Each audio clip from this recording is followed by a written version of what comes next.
I'm in no doubt that this withdrawal agreement is a good deal. It's a good deal because it involves large transfers of money. It's a good deal because it maintains free movement of people. It's a good deal because it keeps Britain in the customs union and stuck with the EU's rulebook. And crucially, the key point, as Mr Barnier said this morning, there is the backstop, which means, of course, the United Kingdom can be held effectively as a hostage for many years to come. It's a good deal for the European Union.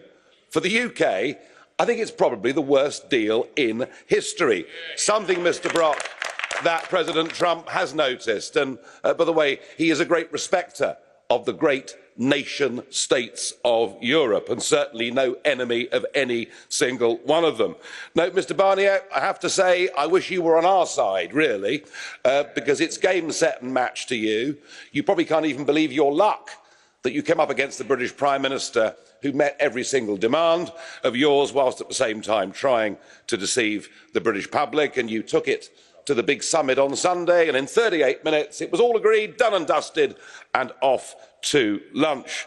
Well, I have to say, we will be leaving on March the 29th next year, but any illusion at home that we're going to be an independent country, I'm afraid, has been shattered. And you know, before the ink was even dry last Sunday, President Macron of France stood up and decided to start to threaten us. Now, I understand the French do catch 90% of the haddock in the west of the English Channel and we get 10. I understand their interests, but I fear that we're very much now open and at your mercy over the course of the next few years. And the truth of it is, the political declaration, in that, you haven't got to give us anything. You don't need to give us a thing, and that is why this is going to fail in Parliament, and probably fail by a very big margin. Now,